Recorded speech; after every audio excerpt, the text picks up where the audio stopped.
Hello, this is David Lynch, And I am Alejandro Jodorowsky. and we're gonna talk about a successful attempt at Dune. So, what is Dune? So, Dune is a adaptation of a book which was by Frank Herbert. Yeah. It is a very long ass series. So, this movies are like the first and the second part that have been only the first part has been adapted till now.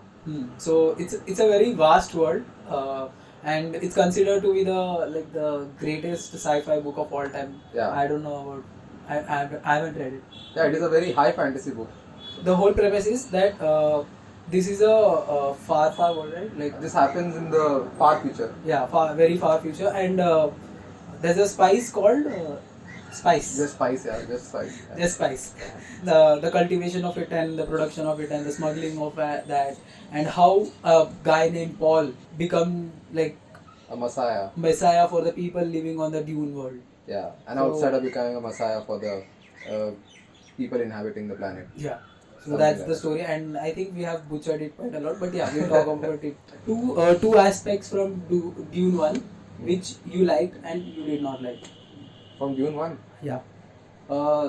Yeah, man, the way they portrayed dunes, sand dunes, and everything, and especially the VFX that he does, like you can't spot, even if you know like that thing doesn't exist, but then they were done so well, the aircrafts and everything. Yeah, that So was you really can't spot even the planets, everything. So VFX and set design was crazy there, I think. and I loved this man. Oscar Isaac more. So I felt he should have gotten a little more screen time because he was a very like impressionable character. I felt in the first part itself. That those You will 3 find 4 your way. yeah, heavy उधर भी हाँ. बहुत exposition है, but then हाँ. it's really well done. Fun. So what I liked was, first of all, I like the character Stilgar. Hmm. The way he's introduced. हाँ. The characterization of Stilgar was really good from one, and also the thing I didn't like was Zendaya कम थी बहुत. He had visions and everything, and what comes house comes. But then I think there was a creative choice that happened there. Yeah, I think he should have introduced a little bit earlier.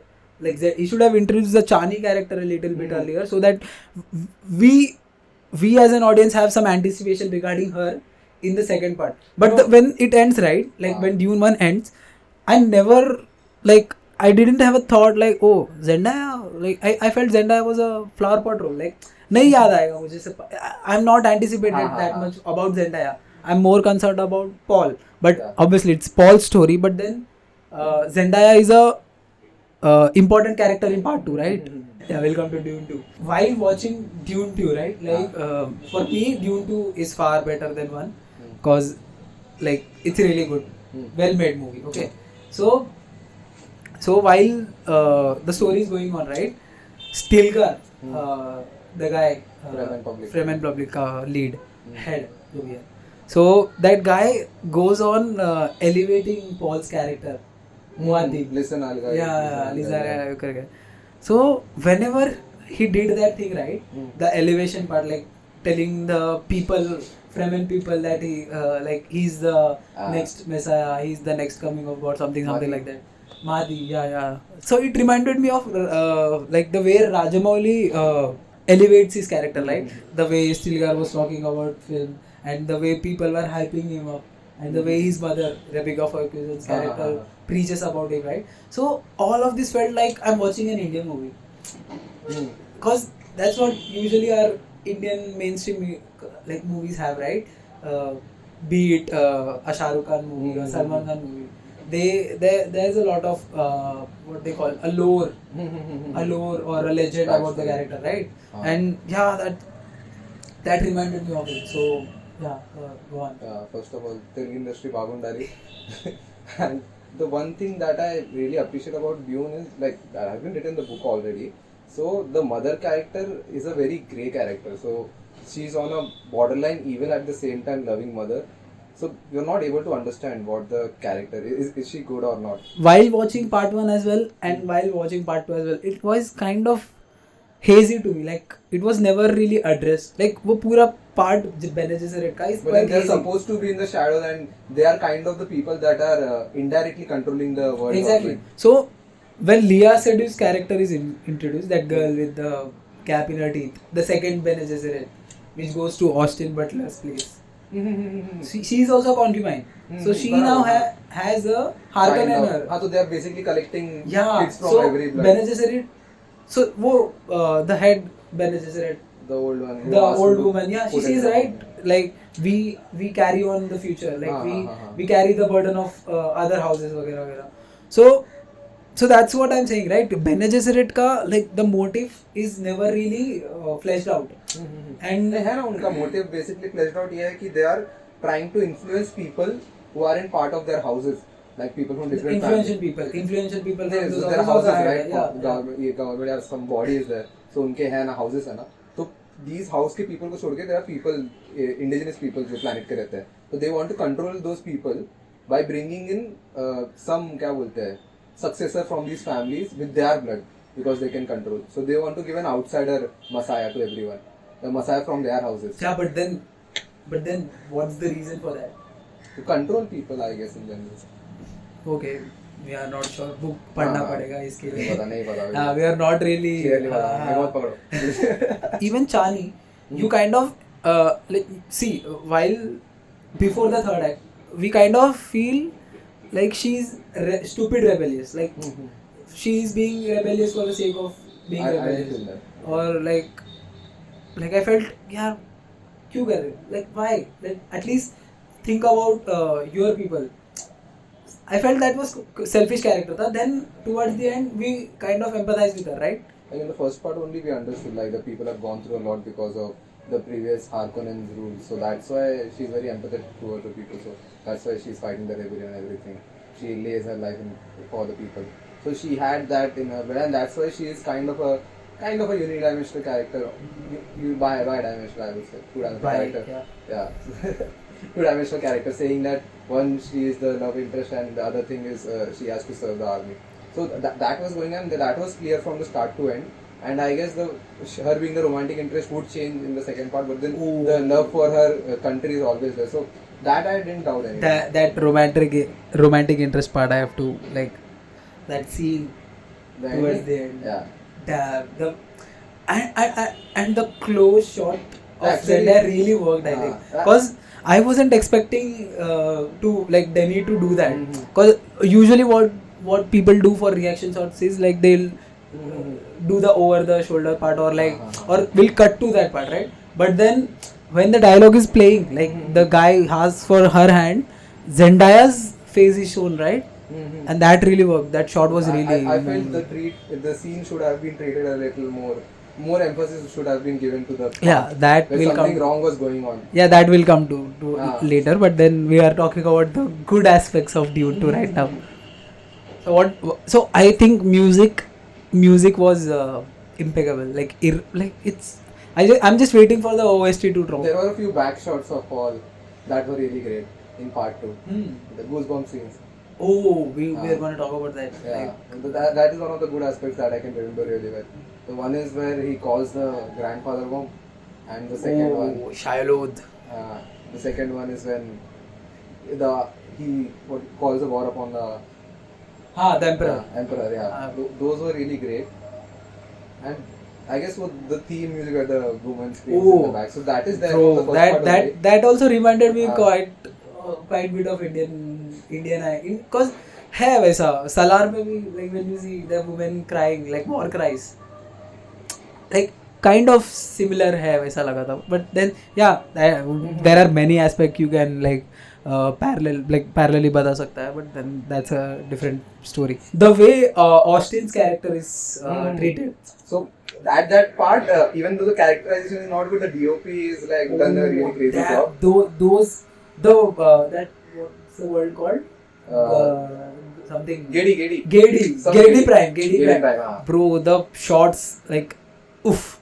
I mean, Like I'm gonna talk about a very great scene. What happens is this fat guy. I'm not able to. What is his name? that Stellan Harkonnen- Skarsgård, right? Uska uncle. The So, uncle yeah, of- the main guy of this thing, Harkonnens, the one who's always on some medical thing. So this guy comes in, and then they are in the in the infrastructure. They're inside the building, and they come into the arena. So while they're coming, so it converts Oh, from yup, color yup, to yup, black and yup, white. yup, yup. Bro, And that as the light from the arena comes in, the color goes out and it turns black and white. So they have done it so well. So well. Also, the whole setup of Gedi Prime was like, I mean, you haven't seen that color in movies, right? Like usually you will see black and white movies, right? Or like stuff in black and white, like Nolan did with Oppenheimer, right? Like, he just turned into black and white. When he enters into the arena, so his skin is like in one layer, so there are no shadows, everything is pure white. But then when he comes into the normal lighting, so there are textures, contours, there are like improper skin patches and everything, pimples and everything. So those are there. But then when he goes into the arena, the skin is clear, Yeah, the like, attention like a detail. reptile or something, like a silicone face or something. Yeah, crazy man.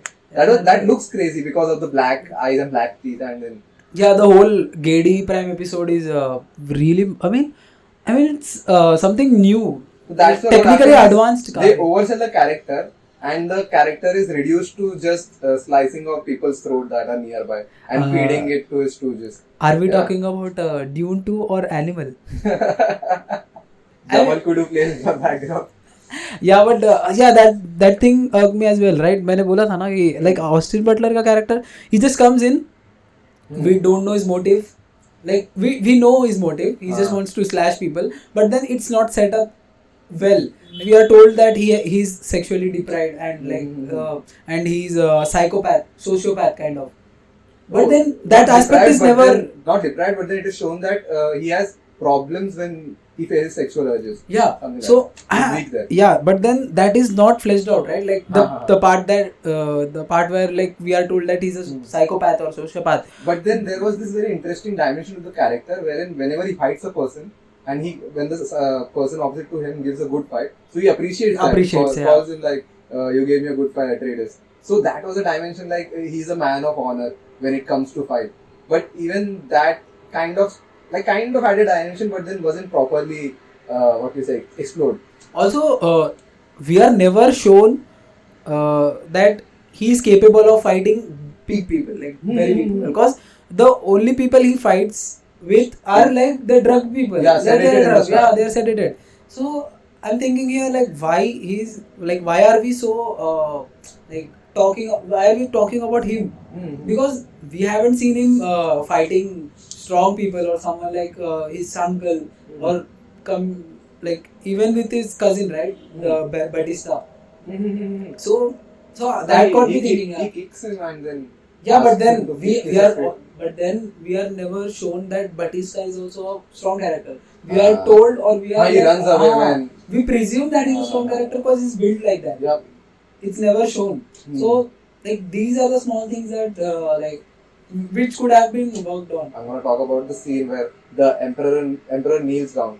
So that was a very powerful scene. It's a climax sequence. Yeah, in the climax sequence, but then it was a bit rushed. Like there should have been a little emphasis to the scene because the emperor of so many houses coming down to this teenager chap, and then he is like kissing his hand. So that was very crazy scene. That wasn't like properly I mean, used. he's not a teenager chap anymore because he attacks when he takes over the emperor's. But then from that scene, like during the visual, so the emperor coming down to a person who is so young to him, like because of his power, obviously. Otherwise, what's the reason he would like kneel down to a person? So we know that we are like it's not an arbitrary thing. We know like it's happening because of the power dynamics is kneeling down. But then the scene is so powerful. It should have been done better than that. How they portrayed. I have to watch it again because I was really in awe. Acha. Because just after that Shai Halud thing, the sandworm riding scene, I was just like on my toes, like I was on the edge of my seat, waiting for like what is going to happen next. I was excited because it really got me in. Because the music, as I've said, like it was Hans Zimmer killed it, I think. Yeah, and also coming to like the way some scenes were not done properly, the part where they reveal like he's part Harkonnen, the Paul is part He has the Harkonnen. Harkonnen blood in him. Yeah, so that scene could have been done well, like it could have been staged well at least, because it like कैसे like एक second में चला जाता है वो scene. Like that's a really important scene, That right? happens really quickly. Really important and really That, like, important. it changes the dynamics Yeah. between a lot of things. Yeah, the way and also the way Paul behaves, right? Mm-hmm. Like the character traits of Arkanen are seen later in the movie. Post that. Yeah, so that felt quite amateurish. Because बस ऐसे एक scene में हटा दिया. Like important information को बस बताना था. What was shown more importantly was how they extract the poison. The scene was good. I'm not gonna lie. Oh, that But then, scene. the scene was good. But then the importance shown here should have been shown that area. Right? He was shown that he's a Harkonnen blood. So something in him must have changed because all the reality that he has been bringing because he's from House Atreides and then his enemy is Harkonnen. So now that thing like changes a little dynamic because he's from the same blood and he's fighting the same people now. There's another scene which I felt they could have done a little bit well. When Paul is like almost dead in coma after drinking that, right? They call Chani. Teardrop. Yeah, she Desert like, stare, yeah. So that also is also like Came out of the blue. no, like, no, it didn't because they foreshadowed it before. Like when Paul He and asked the name. Chani and are talking with each other. Why is your name like that? Like Chani or something, right? It's Desert Spring. Yeah. Came out So of that the came, yeah, that did come, but then there is a significance of it as well. Like in books, that's what I've read on Reddit, that Chani's mother is the one who saves Paul in part 1 from the Harkonnens. Do you remember that guide or the in charge of change? That woman, the black woman.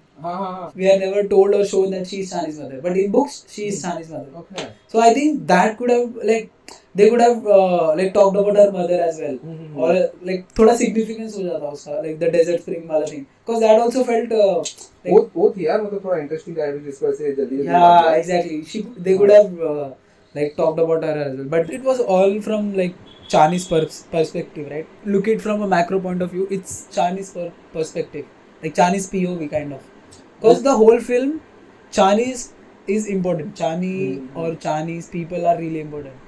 So in writing there are point of views, right? First person, second person, third person, and also there is omnipresent third person, wherein for some time one person we are following one person, for some time we are following Paul, sometimes we are following JD Pan. So this is omnipresent third person point of view kind of story. Yeah, but then yeah, that I'll agree. It's a third person point of view, but then if you look it from like a macro perspective, everything that we do, that we see of Paul is kind of Chinese perspective as well, and we are given that feel as well when Josh Brolin like reappears. So whatever they are talking, we are constantly cut to Chinese reaction, like the way Chani is feeling unsafe with that guy coming in and thinking about like how Paul, like that's where Paul starts to devolve into the person he isn't, right? So that's Chinese perspective from there. So that's what I think. I don't know I didn't what notice all that. people, but then yeah, like when I was thinking about like the second half of the movie, we see that Chani is like present in every scene, like every scene setup or build up, Chani is there, right? Like for the even the fight sequence, he gives the weakest weakest part to Chani, right? strategy, Yeah, you should start from here because see, there are two perspectives. Chani might feel like he's undermining her or hating her, but then Paul wants Chani, right? Paul is kind of in love with Chani, and Paul wants to like let her live. He doesn't want to get her killed, right? So that's why he gives the easiest route to the Emperor's card. One is he feels she's incompetent, other is he wants to save her. No, Chani feels that Paul might feel he's incompetent. Chani might feel this. Yeah, yeah. One is she might feel he might think I am incompetent. Yeah, and Other, he might be trying to save me. Yeah. But to be honest, that's Chani's insecurity speaking, because she hates Paul and the way Paul has become, right? The Paul as like the Mahdi. That's what they say, right? Maybe, man. So the yeah. second part maybe, yeah. Yeah. that could have, yeah, that's what I said, right? That's why I said like they should have introduced Chani pretty early in part 1 so that we have an emotional connect with her in part 2, throughout part 2, but the main connect we get is in second part. Avoiding And that also place. the foreshadowing of like people dying when he comes to the south. Huh. Yeah, I think that's set up for Dune 3. 3. Yeah. Messiah. So that, yeah, so the talking about like Rebecca's character, like her, like Paul's mother's character, Mhm. like she is the what like uh, the Kind of. perfect grey, Acha, great. Yeah. perfect grey character. The way she is portrayed, like you're constantly fighting with yourself. Like, do I want to believe her if she's the right person? She's a good person or bad Yeah, person, there is constant battling with the person's conscience, right? About the At character. the same time, there's also a place wherein she isn't talking her mind. Like there's a other power that is making her speak. Oh damn, the child, Huh. the So child. even pregnant that's child. creepy and we don't know it. It's her. Bro, that caught me off guard. And Anya there's also Taylor-Joy. a small cameo of Anya Taylor-Joy. Yeah. Yeah, bro, the fuck, from like she wasn't even mentioned in the cast list. Like I had credits as gotten well. I had gotten it from the memes. Okay. Yeah. Yeah, that was quite like that caught me off guard. Like, why is Anya here? Mm. And I think she'll play a crucial part in part Third 3. part. But in books, right? Mm. In books, the sister of Paul is an infant. She's a talking infant. Okay. Yeah, that's what I've heard from my So friends. this is a talking zygote embryo. Yeah, embryo, like a unborn child, right? Okay. Yeah. But in the book, she's an infant, talking infant. Those are the changes that Denny made. And there are many things to analyze about. Like like with every rewatch, I think There's we'll a get lot of something. things to geek Yeah, out. because this is a vast world, and there's a lot of information. There are very few things that have gone wrong in the film. So yeah. We there were are a lot. nitpicking. Yeah, to be there are a lot honest. of good things. Yeah. Like you won't even notice like these what you say, flaws in the film if you. Yeah, the flaws are like very minuscule. You won't notice them if you are really immersed into the movie and you like giving the movie some time, like the space to breathe, so that it sets up the tone, like it sets up the story as well to for the grandiose Next ending, part. right? Just don't sit beside me when Yeah. you're watching because I'll point out the flaws. Yeah. Otherwise, it's a very great watch. It's the movie of the year, I think. So far, the movie of the year. Easily. It could have been so unpopular opinion was like if it was released in November, it could have backed all the Oscar nomination, like Oscar awards. I felt. By the way, Killers of Flower Moon is better than Oppenheimer. Yeah, it is actually. We Like, should I end it enjoyed right there. more. Yeah, Oppenheimer. Let's not digress. Let's विवाद हो conclude जाए. this one. मैं कुछ बोलूंगा तो विवाद हो जाएगा. Yeah. Bye. Bye. Salam.